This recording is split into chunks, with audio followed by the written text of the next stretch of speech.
Hello, welcome to Why Is This a Podcast? I'm your host, Kerean Watts. Interesting time since I last recorded with you. Wales national lockdown, and I don't really want to talk about current events. I actually just do want to jump into my guest on this episode, who I'm very excited to have on. He's a poet. He's my friend and yours. Will you please welcome Mr. Tom Petty? Hello, Tom Petty. Hello, Kerean. How are you today? Just don't. Just don't. Okay. Tom, as I mentioned, he's a local poet. Self-published, I believe. Self-published. Yes, with Exilbrus, I think they're called. Yes. The Works of Creatures and Other Beings. I've got my copy here. Wonderful book of poems. I love it. Tom knows that I love it. Thank you. And even if I didn't love it, I would have told him how much I love it, so that he would agree to come on. But anyway, Tom, welcome. Nice. Thank you for being here. Thank you. Yeah, it's good to see you again. Been a while. I know we've only been speaking on the texting. So. Texting, phone. Yeah. Pretty much. Gay dating apps. Is that explicit information or? I don't know. Okay. But yeah, it's been a while. You said it's been a while since we've seen each other's faces. Yeah. I'm pleasantly surprised. Not by these monstrosities. No. I'm just joking. How have you been? How's lockdown been? Yeah, it's not been too bad. Everyone has sort of gotten used to it by now, I think. The general consensus, I think. So it's sort of just as you were kind of thing. I disagree with you on that. People that I speak to, it's kind of like, this is the new norm now. So we just get up, do this, do that. Based on my Facebook feed, I don't think people have gotten used to it. Well, the people that I run in circles with, they just sort of, it's probably younger people are probably more accustomed to it now, I think, than What do you mean run in circles with? You're not allowed to see people. How dare you? Sorry. Yeah. But I think, people, I know people just worried about the future. I think that's what the main thing is, I think, pretty much. People are wondering. At the time we're recording this, Wales is expected to go into lockdown for, I think, up to 3 weeks. Mm-hmm. So obviously, there's a lot of panic. And generally it's quite shit. But it's not the reason why I invited you on, because I wanted to talk about poetry. As I mentioned, your lovely book. It's great. It's a great book of poems. I love the poems in it. An Ode to Cats is probably my favorite. Yeah, that's a funny one. I think at the time I didn't even have a cat. I just remember as a kid I had a cat. But yeah, I've had a few cats, and I never really were attached to cat. What are you laughing at?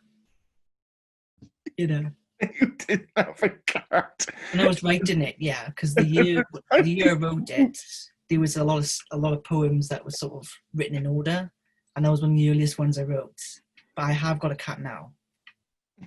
It's sort of like my experience of cats, It's just the fact that you wrote an ode to cats at a time where you didn't have one.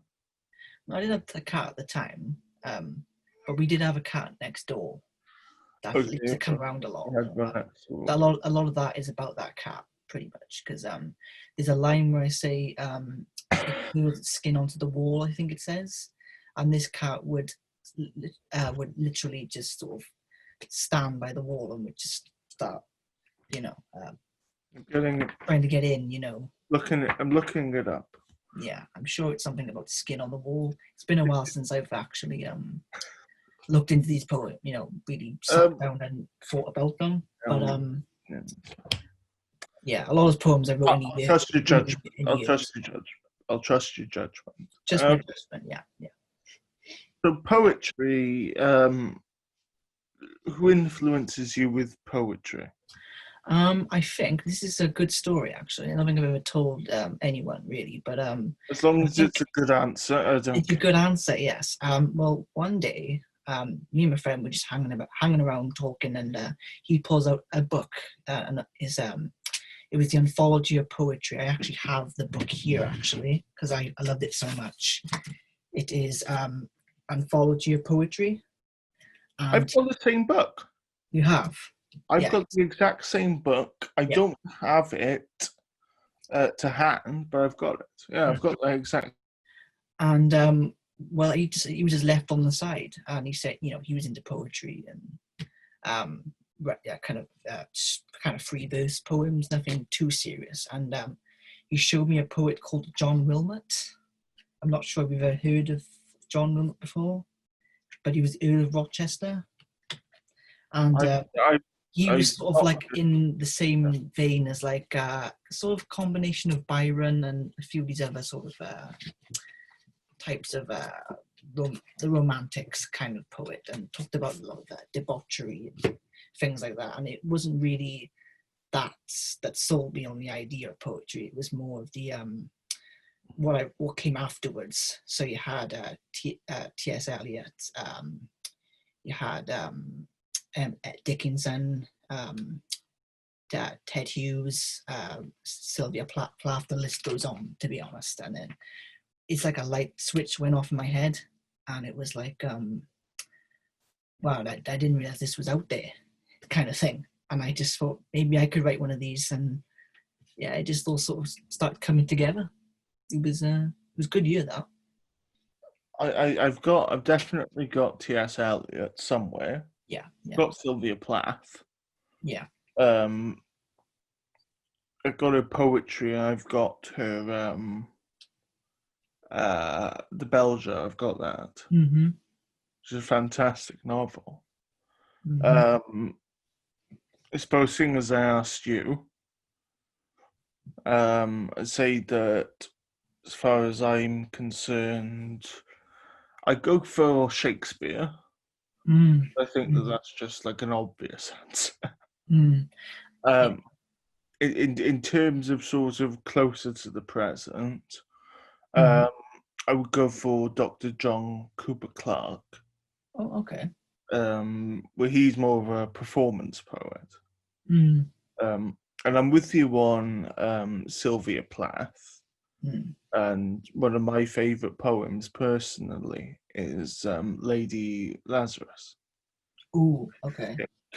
I think that's what it's called. I think it is called Lady Lazarus, which is absolutely magnificent. And I love your passion for poetry, and I think you've known that ever since we met each other.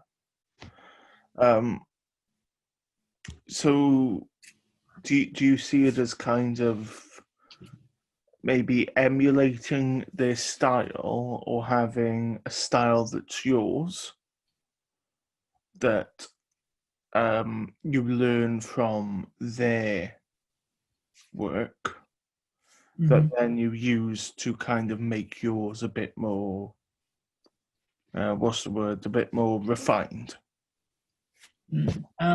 So when I started out, it wasn't really trying to emulate anything, because it was for me, it was a sort of coping strategy to just to write down my emotions, and because I had depression around that time, and it did help a lot. And over the years, it's become less about emulating. It's become more about trying to develop more contemporary style, trying to take features out of other works and trying to adopt it into my own. I think that if you were to ask a teacher of creative writing, they would probably tell you that you have good writers are good readers as well. And so when they're reading, they're not just reading it for its content, they're reading it for the beats, the movement between stanzas, between the things like that, a metaphor, just the list goes on, to be honest. So yeah, it's all about being able to read poems as well as being able to write them as well. I think that's kind of where I went with it as well. And I'm glad that you brought up that you brought up depression, because the thing that sort of pissed me off recently was sort of the government's whole thing of, if you're in the arts, oh, you can find something else. I mean, from my perspective, they could find a job that they're actually good at, but it's more than just a living. It's more than just something that's a paycheck. It is like an outlet for your emotions, for your feelings. It's something that you can use to kind of to cope. And so I'm very happy that you addressed that head on, and I'm completely with you on that. And I mean, from when your work here, I've read it cover to cover, quite frankly, ever since. Thank you. Quite frankly, ever since I bought it, and it's absolutely fantastic. And thank you. It is sort of something that now, especially during COVID, it's like, well, we can't make TV shows, we can't make films, we can't stage plays, this, that, and the other. It's like, what the bloody hell are we going to do with our lives while we're, if you can't work, the bloody hell are we going to do? What are we gonna watch? And so, I think you raised a very, very, very valid point there about the validation of art as it being this way that you communicate your emotions. It's almost as if it's like a form of therapy, self-therapy. Yeah. And telling people it's okay not to be okay. You know me well. You know that I've got my own experiences with depression. You know that I've got my own experiences with, fundamentally with not being okay. And then be also that it being like just this vital part of our lives, this thing that keeps us engaged and entertained. It's not something that's like, oh, that's lovely. No, it's more like it is a core part of our lives. Yeah.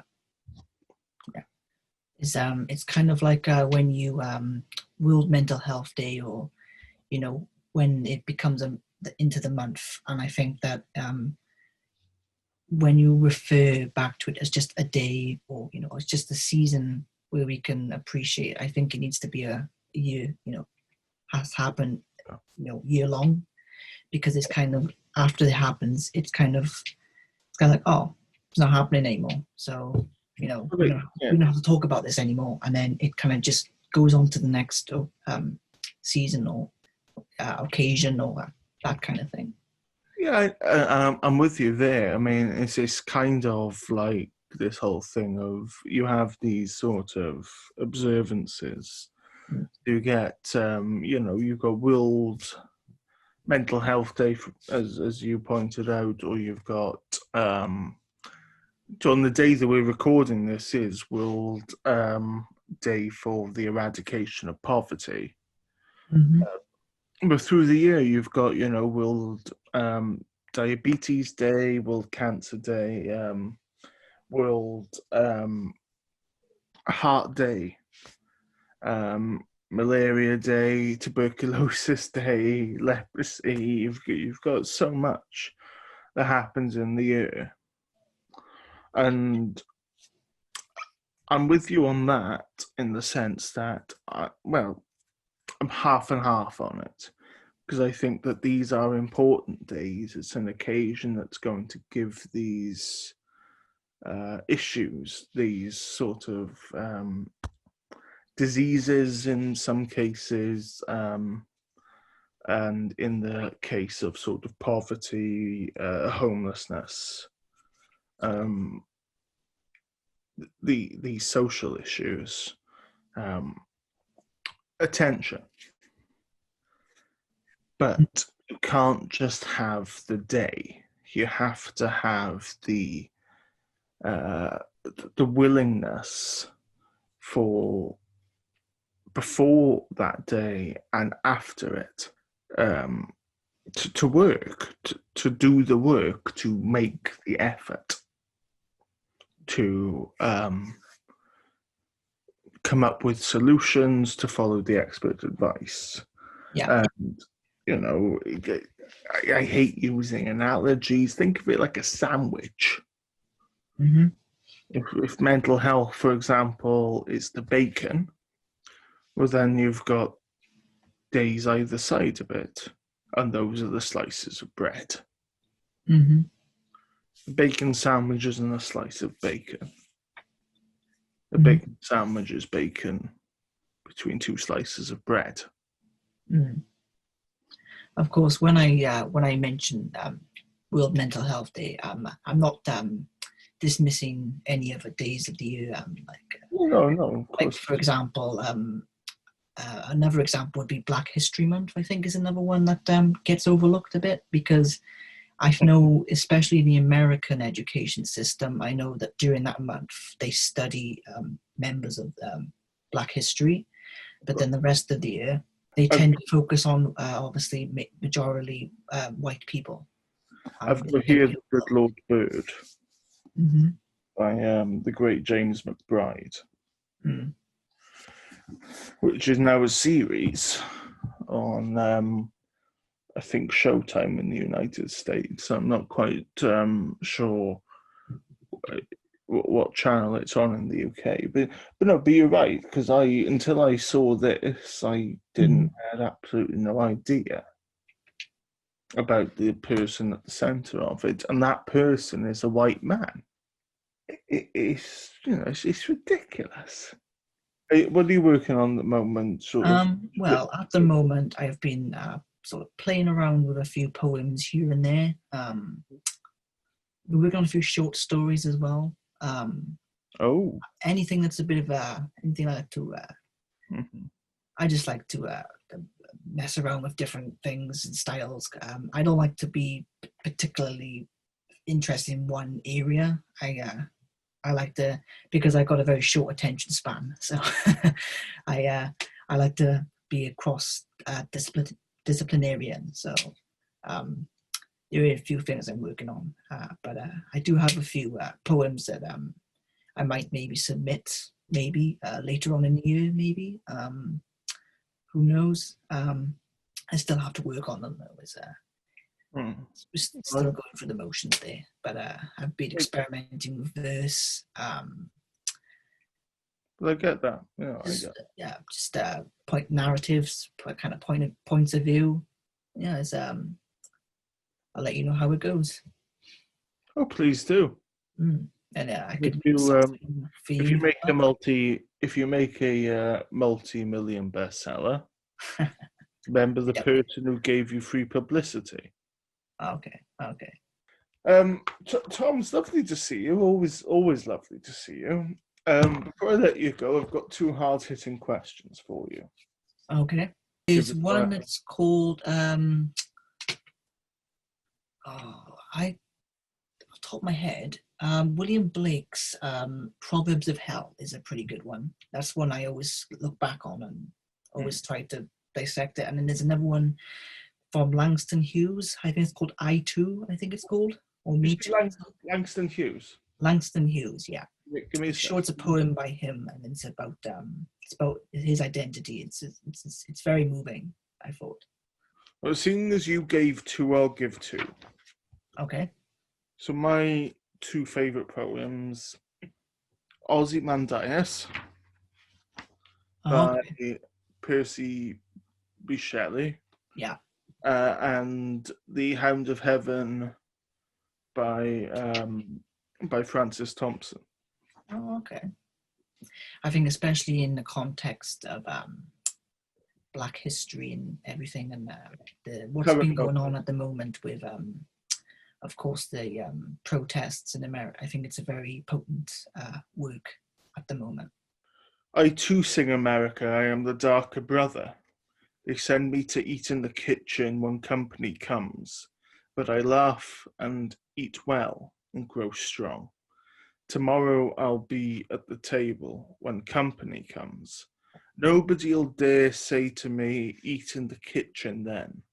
Besides, they'll see how beautiful I am and be ashamed.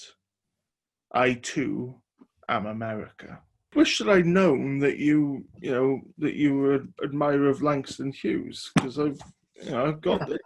I didn't read all of his stuff. Neither have I, and I've got all of them. It's that's one issue I wanted to pick up on poetry is the I heard about that poem. I think it was during these protests actually, and it was on my Twitter feed, and I picked it up, and it's I looked at it through the archives and found it through there, and it just resonates. What's going on now? It certainly fits the present moment. It does fit it very well, and that's why it came to my attention. And I think, I'm going to give you that. I am going to give you that. This whole idea about this view on poetry as it being an elite kind of interest, which is another thing that I think people get wrong about poetry. People are always trying to look into meaning, what this means, or it has to be the correct interpretation, but it's what you see in a poem. I think that's what's important about it anyway. 5 favourite books. You do one, I'll do one. Okay. Jane Eyre. Into the Wild. Ooh. Dubliners, James Joyce, their collection of stories. I've got it. I've not read it yet. Okay. The only reason I've got is because you recommended it to me. Yeah. I would say Team of Rivals, which is a book about Abraham Lincoln. Oh, that's interesting. Back to you. Here's an obvious one, War and Peace. I read it over. Okay, fine. The Old Man and the Sea. Ooh, yeah. I remember you talking about that. The thing is, though, later on, I'll be thinking to myself, I had to swap this one out for this one, or this one for this one. One good recommendation, I think it was a book I read. If people who are interested in that kind of Black History Month, that kind of thing, an interesting book is called Girl, Woman, Other. And it's about the Black experience in UK. I'm about to start reading it. I have the exact same copy as that, yeah. But Bernardine Evaristo, if I ask you to come on the podcast, please do. I've just given you free publicity. There it is. Barack Obama named it as actually one of his favourite books of 2019. Yes, and plus his memoir is coming out as well this year, is it? In 2 volumes. Okay, so that's your 4th one. My 4th one is The Catcher in the Rye. Ooh, I was gonna say that one. I don't know what it is about that book. It's It had a very strange effect on me. That one did. It's universal, is the thing. It's Yeah. universal. It's it kind of reminded me when I was sort of coming of age a little bit, except for the part in the hotel room with the prostitute, if I remember right. Was it? I believe so, and that makes sense to me because Tom, as everybody knows, you've never been. Well, no, I've never been with one, but it just kind of reminds me of just going alone, aloof in the city, kind of. Yeah. No, I know what you mean. I reminds me of London. Right, go on, number 5. Okay. I'm trying to think. I know. I got one. Virginia Woolf, Mrs. Dalloway. Oh, good choice. Or any Virginia Woolf novel in general. No, good choice, Mrs. Dalloway. Number 5 is The Works of Creatures and Other Beings by Thomas Petty. As much as I love it, I mean, because there's a conflict of interest here, it's not. It's The Kite Runner by Khaled Hosseini. This is a fantastic book of poems. This guy, he is a phenomenal writer, a creative genius. Keep a lookout for him. He will do fantastic things. Thomas Petty, everybody. Join us next time. We'll be speaking to Tatton from Simple Politics. Join us, won't you? Tom, thanks so much for being here. Thank you. You too. Thanks. Bye.